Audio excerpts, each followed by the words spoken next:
दिसतीया भारी नेसूनी साडी, काळजाचं पाणी पाणी करतीया पोरही. आता क्यूट वाली गावरान बोली, खट्याळ थोडी माझ्या काळजाची चोरही.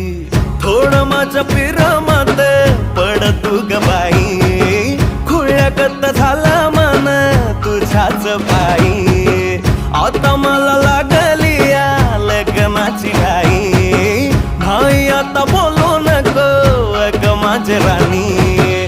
होशील का या पठ्याची सोबर घरवाली. मराठमोळी थोडीशी साधी भोळी, स्वागताचा भारी बायको पाहिजे नखरेवाली. मराठमोळी